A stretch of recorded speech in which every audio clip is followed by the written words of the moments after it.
The X-Zone radio and TV show is largely an opinion talk show. All opinions, comments, or statements of fact expressed by Rob McConnell's guests are strictly their own and are not to be construed as those of the X-Zone radio and TV show or in any manner endorsed by Rob McConnell, Relmar McConnell Media Company, Talkstar Radio Network, its affiliated stations, or employees.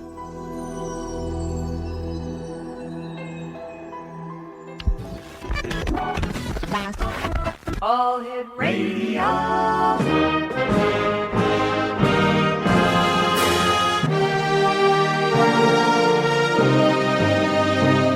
Welcome to the X Zone, a place where fact is fiction and fiction is reality. Now, here's your host, Rob McConnell.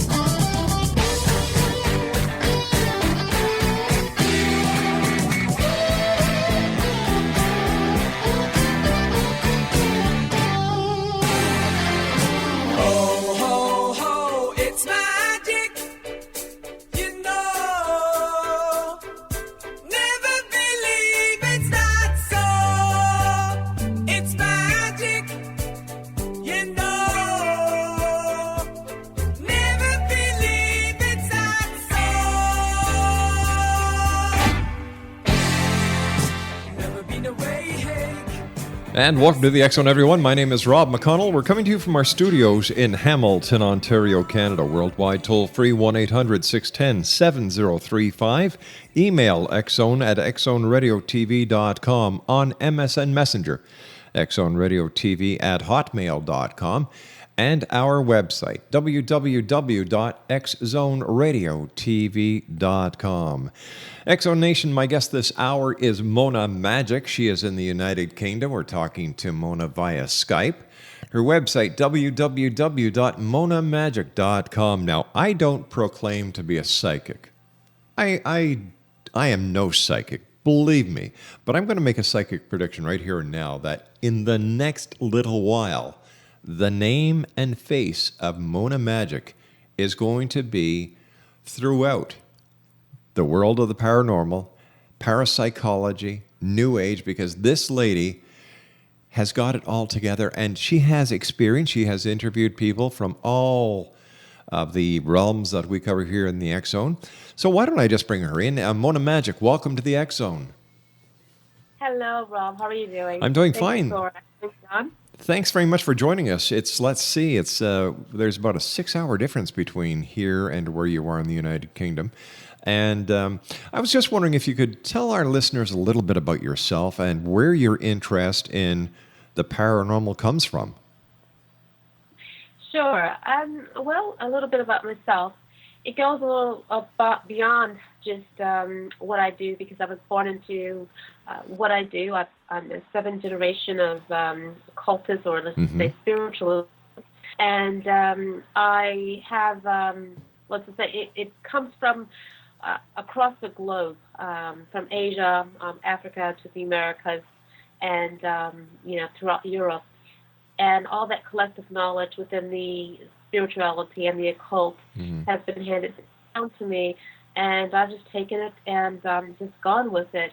And from there, I've expoed, given lectures across America, Canada, Europe, Asia, and the Middle East. And here I am today.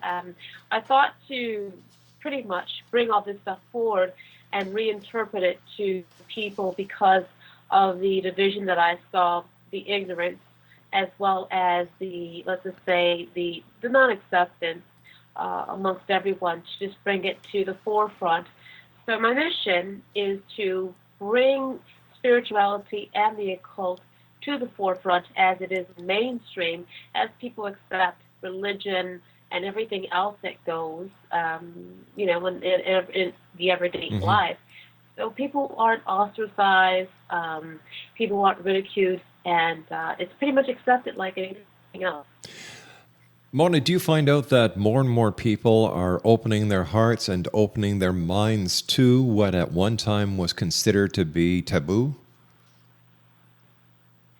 Definitely, because people are going to see the movies. People enjoy the movies. It's not about a typical scare. It's not about, a supernatural or paranormal activity type of thing. Right. It's more or less something that people are resonating with because traditional and what that's been handed down to them may not work, has proven, to a degree of something that hasn't manifested in their lives, and they're seeking to have their own self-empowerment. So definitely, yes. All right, Mona, stand by. I have to take our first commercial break. We'll be back in 2 minutes. Exo Nation, Mona Magick is my very special guest this hour, right from the United Kingdom via Skype. Her website is www.monamagick.com. That's MONAMAGICK.com.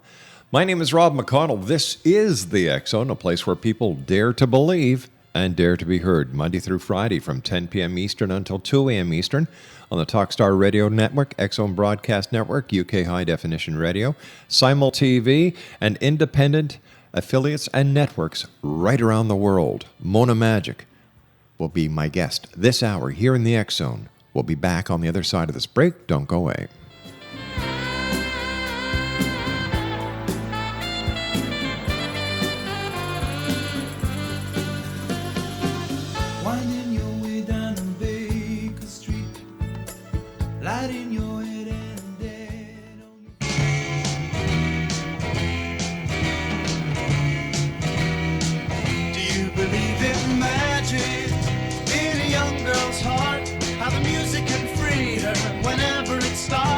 Magic. If the music is groovy, it makes you feel happy like an old-time movie. I'll tell you about the magic and the free your soul, but it's like trying to tell a stranger about a rock and roll. If you believe in magic, don't bother to choose if it's jug band music or rhythm and blues. Just go and listen. It'll start with a smile that won't wipe off your face, no matter how hard you try.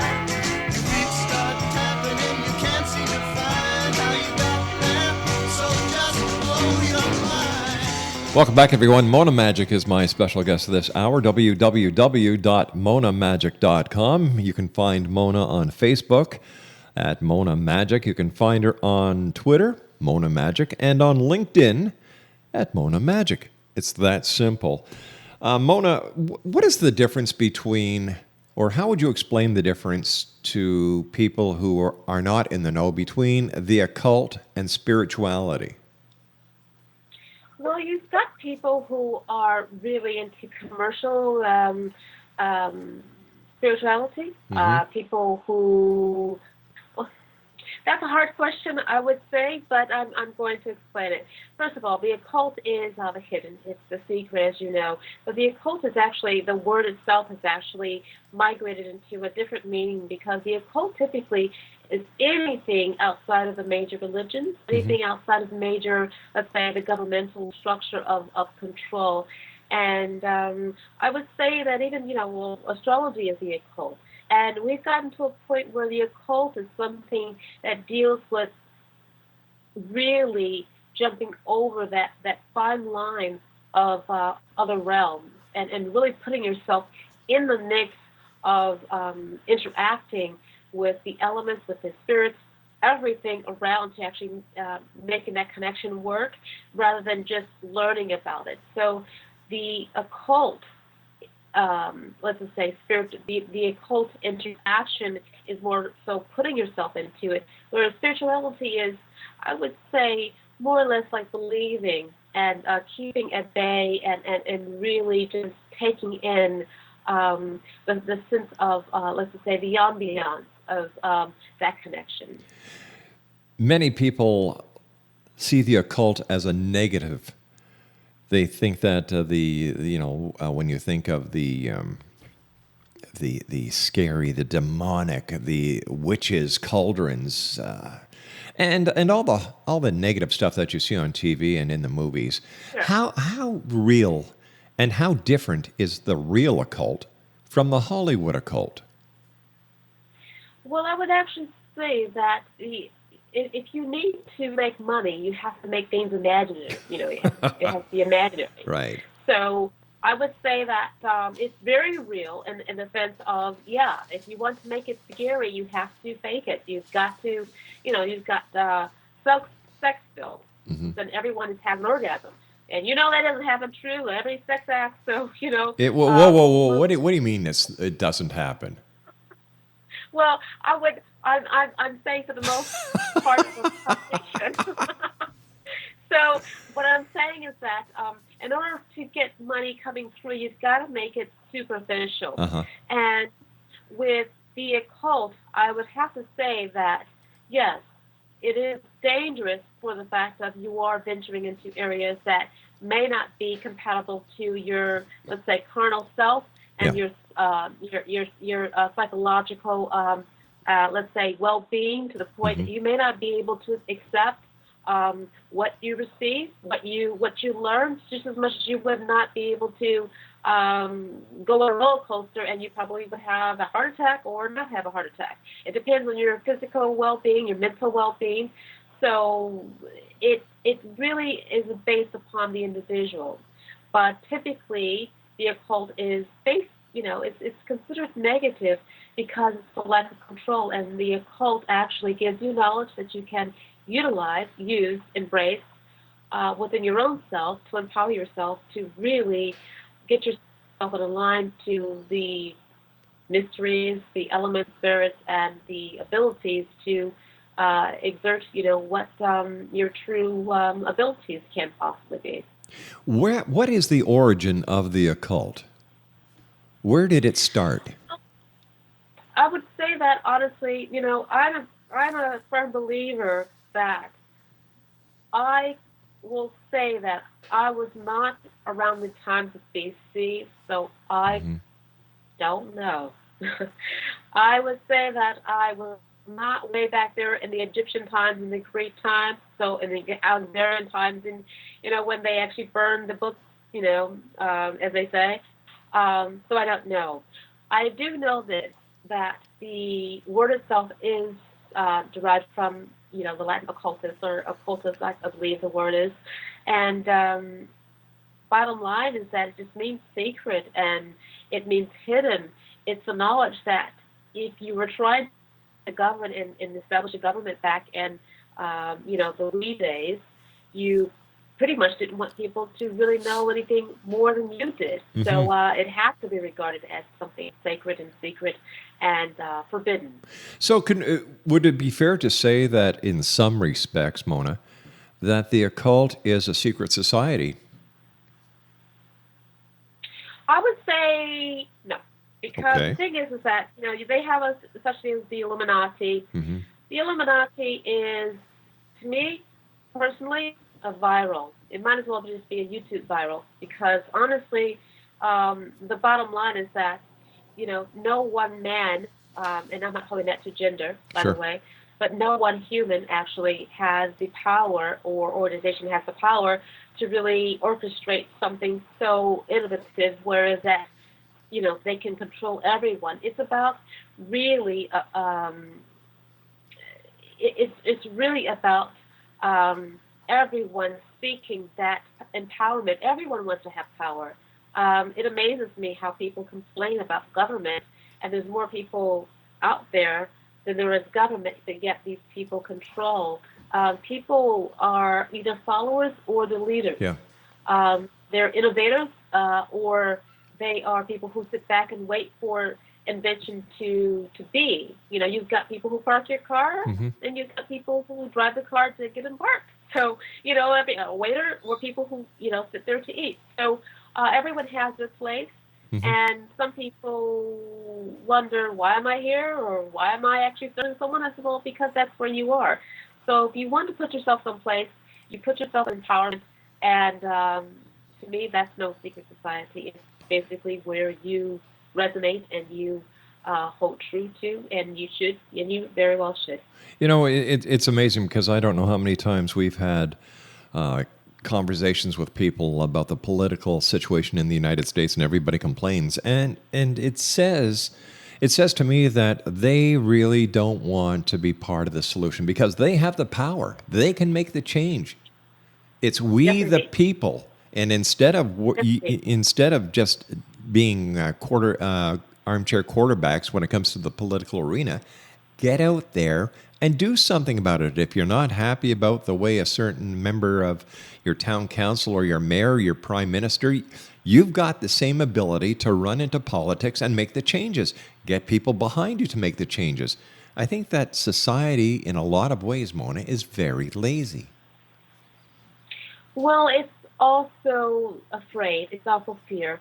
And fear is a factor that many people reign over, and they basically hold people hostage, if you will. And that is something that will always play a huge factor in putting people, in their place.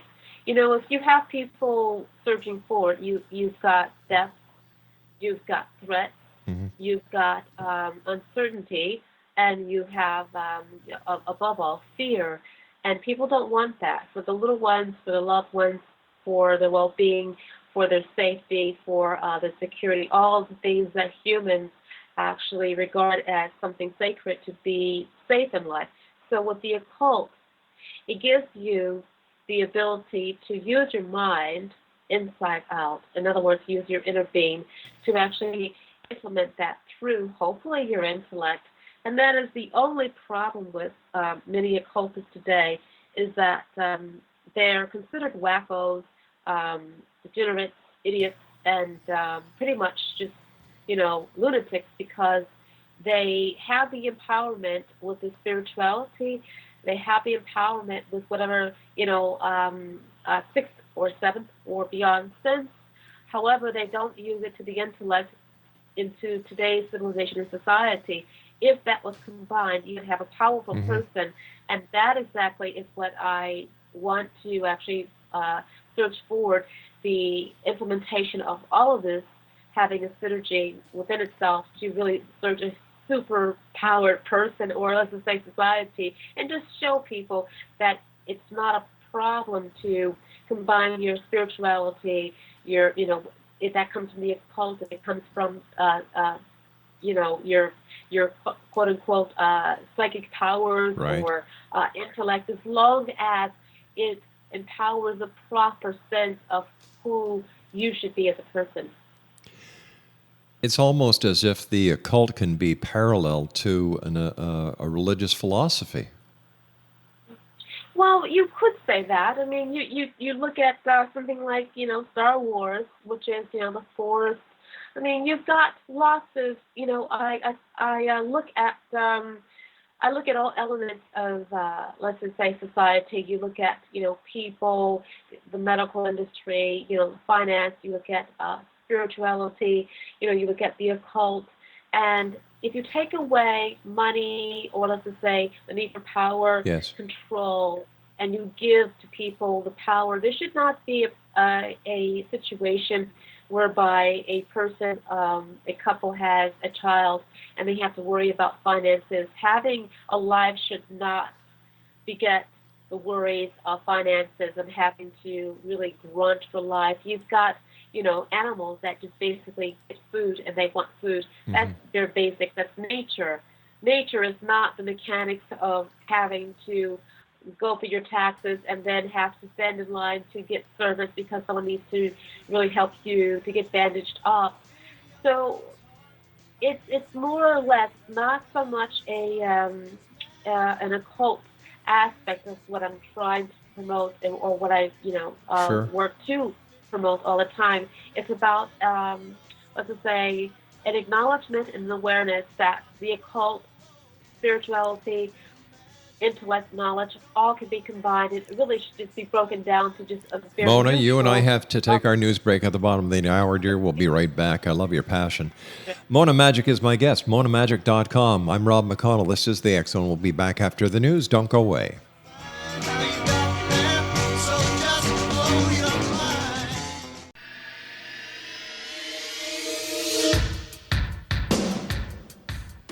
My name is Michael Telstar, Canada's leading mentalist from Toronto, Ontario.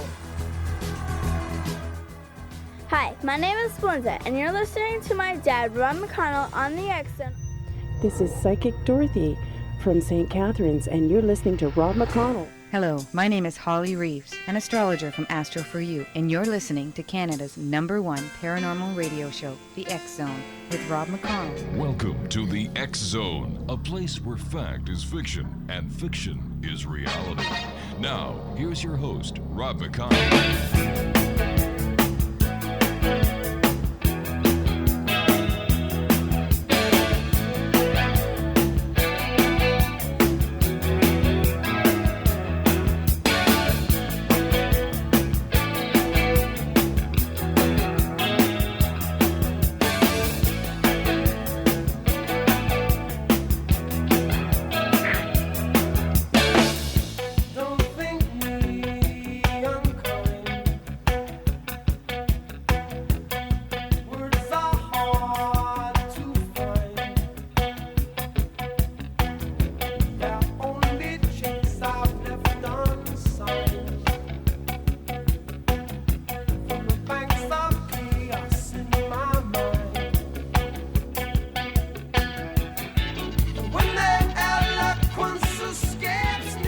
And welcome back to the X Zone, everyone. Mona Magick is my special guest this hour, www.monamagic.com. And you can find Mona on Facebook, LinkedIn, Twitter, Pinterest. She's got a great number of videos on YouTube. And the name again is MonaMagick. That's Mona Magick. Her website, fascinating website. You can spend hours there. So go there, be prepared to learn, be prepared to be amazed. That's at www.monamagic.com. Mona, one of the questions that always come up whenever we have somebody who talks about the occult is there a difference between, or what is the difference between, a Satanist and occultist?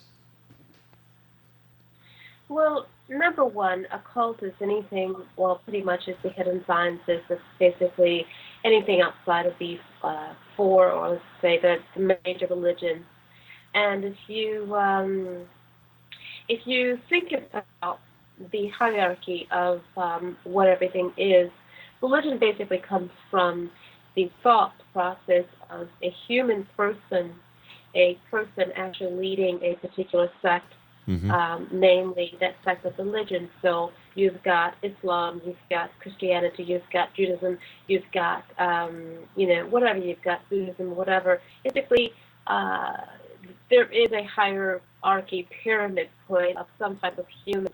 However, with Buddhism, it's a state of being, if you will. So I may slightly discount that. And with occultism, it's more or less the knowledge of studying of the arcane and esoteric arts that people engage in to dwell within the realm of the higher planes that aren't there, that you cannot see, that you cannot tangibly feel. So with spirituality, it is about basically belief, and with the religion, it's basically about a person. With the satanic arts, basically, I would have to say that with Satanism today, there has been a huge division between the true Satanism of, let's just say, the pre-Christianity origins as to the theosist type of Satanists today. Many Satanists that I have interviewed, I've interviewed the Church of Satan, I've interviewed the Brotherhood of Satan. I've interviewed lots of Satanists out there, and many are way off from the actual Satanism that has derived from the pre-Christianity ways, and they regard as more of a, let's just say, dedication in a different way, as a philosophy, as a realm of religion almost, if you will, or let's just say path. And these days, the occultism has gone through and skipped religion and gone through path. And paths are more or less not so much religion, but ways of thinking collectively that people agree upon, but that is not governed by rules, if you will. Is it fair to say then that Satanists or Satanism, the negative connotation of it is not as true as it just being another belief scenario? Well, you have to understand that there are many people out there. I'm not a Satanist. There are many people out there who practice Satanism and Luciferianism. Can never get that word right, or the name right, I should say. And it is basically a philosophy of pre-Christianity. You have many Satanists who are pre-Christian oriented, and many Satanists who are Satanists who believe in the philosophy, or let's just say the religion or the path, that have no clue as to what Satanism is, and that do it because they despise Christianity. Right. And it's sort of like a divorce of, I hate my wife type of thing, or I hate my husband, so I hate Christianity, and therefore I'm a Satanist. And that's what many Satanists do. Not all of them, and some of them are true to form, but there aren't many who are. So I would have to say that for all Satanists, it's very divided, just as there are Christians, because I find in many Christians, there are very few that I can count on both hands that I have met of Christians that are true to Christian, or let's say Christ-like behavior, or Christ-like life and practice.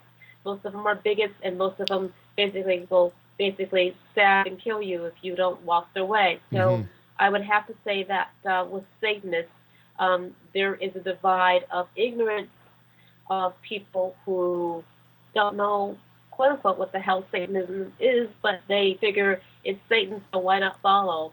So I would say that, honestly, true Satanism is hard to find in its authenticity these days because of the ignorance of what people feel what Satanism is, and that is also been tainted by Hollywood and what the media puts out. Exonation Mona Magick is our guest this hour. www.monamagic.com. Mona, what is your opinion on why so many people are now showing such great interest in vampires? Like, the TV has many shows. Kids are going to vampire parties. What's going on? Well, aren't you? No. I kind of lead a sheltered life over here. Well, I am. I'm just kidding. Well, I have to say that it's quite sexy. I don't know. It's one of those things of taboo. You want to cross the street to taboo. You want to. It's fantasy. It's something that people feel that they cannot touch, and that it's safe. With Satanism, it's too close to the real possibility of people ridiculing you. But if you go into something like vampirism, you figure, people won't, people think it's bad, and they won't kick you to the street and stab you. You won't get put out of school. You won't, the worst won't happen to you. There's a lot to the aspect of immortality. Mm-hmm. There's a lot to the aspect of blood, and these things resonate with people. And I have to say humans all the time, because we're talking about the carnal aspects of what people desire and what people want. People want power. People want to be invincible. People want to have immortality, and these are the aspects that are labeled with the vampires that are out there. So people want to be vampires. Yeah. Push up to shove, you bring something else out there people will want to be that. People want to be invincible, but they don't realize the repercussions behind immortality, meaning that the longer you live, the more suffering you have, because you lose people who you love. So if you want to live long, then you should actually increase any type of emotion, so you don't care when people die. You don't care when you hurt. So you can keep on living. And also, too, there's a matter of youth and making sure that you're always youthful and beautiful. That's another thing with vampirism. So all of those elements give you that longevity of that recording stuff on pause. What is your opinion on reincarnation? Because a lot of people today go to see hypnotists for a past life regression. What is your honest opinion on it? Well, unless you can go back to the past, I'd say skip it and go forward. That's my opinion. Okay. You've interviewed many people, Mona. Who, in your opinion, has been the most interesting and yet challenging interview you've done? Well, you know what? It's a collective cluster of the challenging ones, because I have been through the loops to reading books within 2 days, to being able to interview people, to setting aside my own inhibitions and prejudices, Yeah. and to the point of really opening up my avenues to not having any opinion whatsoever, and then reinterpreting it back to the audience as a global opinion. So I have to say that everyone is challenging, because with everyone that I have found easy, I have to also think of the people who may have the same problems with probably accepting those guests. So I have to put everyone in a light of acceptance, and so every single person has been a challenge. Understood. There have been some people who have thought to myself, oh goodness, what am I going to do? I'm so nervous. Yeah. And I realized, it was a piece of cake. And it all gears down to the rapport that I bring out of the interview. And, it's so far so good. So far so good. Is the UFO phenomenon in the United Kingdom as prevalent as it was, let's say, 15 years ago? You know what? The funny thing about that is that you get a lot of excerpts in the various newspapers, the free newspapers out here, the Metro newspaper, and so have you, about sightings. And it's no big deal. It's no big deal for a lot of things. I mean, I've been out here in the UK for about a good close to 9 years now. And there are lots of things I found very odd from vicars, which I'm not sure if they, what they call them or how it's associated in the States, but vicars are pretty much like priests or something out here. And they've told me some weird things about how tithing has been, to the point where is that, when I've talked about UFOs or I've seen UFO things in the papers, it's no big deal. It happens, get over it, go on. It's a very accepting situation, to the point where is that it will happen. And I would have to say that, again, I have to say humans, and I don't want to sound like I'm and don't get this wrong. I'm not a reptilian or anything like that. I'm not a foreigner or alien. I have to make that clear. I don't have any shifting eyes or anything like that. I have to say that humans have a big ego, thinking that they're the only intelligence. In fact, I think they're the only ignorance to some degree, because they don't utilize their own intelligence to the capacity of which they can, thinking that they're the only thing that's happening out there, and thinking that, if there's anything out there, that they should be able to see it. Well, maybe they don't have the technology. Maybe they aren't capable of inhibiting the energy around, another, being around them, because it would encompass, their physical flesh and make it null or something. Yeah. I don't know. But the bottom line is that humans have this ego that they feel that, there should be a phenomenon. They're the only thing that's not true. Do you think that the governments of the world are actually perpetrating a global cover-up?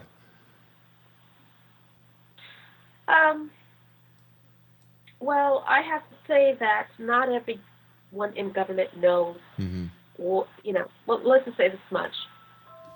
Not everyone in government knows everything, and the people who we know don't know everything. I do believe that parts of the government do know certain aspects. And the bottom line is that it's about control. If you put the government in control of the first contact of extraterrestrial entities, UFOs, and things like that, then you have the first contact that people look up to you. If you find the first thing, it's sort of like in the movies. So you find the first, skull or something, everybody bows down to you or whatever. So I would say that there isn't so much of a cover-up as if they only want to be the only ones, if anything, who has anything to say. Because I was just thinking, suppose I found a spaceship, Suppose I found this little thing. I would have the government at my door right now saying that I'm violating some type of air, whatever, They don't own the air. The air does not belong to humans. So why would I be arrested? Why would I be quarantined or anything like that? But that's exactly what the government wants to do. They want to control things so then they can control the people. And if they can't control, they consider it as a threat. All right, Mona, stand by. We've got to take our final break for this hour. X-Zone Nation, Mona Magick is our guest this hour. www.monamagic.com. My name's Rob McConnell. This is the X-Zone. We'll be back on the other side of this break. Don't go away.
No, let's understand that she is a magic lady because my guest this hour is the one and only Mona Magick. Mona, I can't tell you what a great pleasure it is having you here on the show with us tonight. I've talked to you many times off air, but it's about time our listeners got to know who you are. And like I said, Mona, I'm no psychic. I can't even tell when the red light is going to turn green. That's how non-psychic I am. But I still say that within a short period of time, everyone who is interested in the world of the paranormal, the science of parapsychology, and all matters in between is going to know the name Mona Magick. Wake up. Well, I should hope so, honestly, Rob, because I tell you, I've been actually all around the world, and I have touched many people, and what I do mostly is educate people and really try to break down the barriers, try to help people with whatever, they want to do. It's not that people have to give up their religion, give up their path, give up their beliefs. It's for people to really realize that they do have the power to make a difference in their own lives. They don't have to rely upon other people. They don't have to belong to anything. They just have to believe in themselves and know exactly how to make themselves, better than what they are, their personal best. And because belief is the strongest power in the universe. It truly is. Yes, it is. Mona, you've done a lot of great work with organizations in the United States and around the world. For example, you've worked with the AIDS Foundation in the United States, Juvenile Diabetes here in Canada, the NSPCC in England. You worked with the Breast Cancer Association in Dubai, the NSPCC in Singapore, and the Fairy Godmother Foundation in Spain. That's remarkable. Yeah, it's actually been really great just to work with everyone around the world because everyone has needs, and I get off on it. It's just really, really charges me up. It makes me happy, and it's what I enjoy doing. It's just what I enjoy doing. I'm not doing it just to make a particular name for myself or to really, let's just say, fluff my wings or feathers, as they will, but or as they say.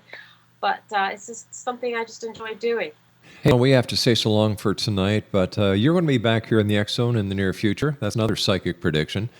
I want to thank you so much for taking time out of your busy schedule, and I know it's kind of late over there right now.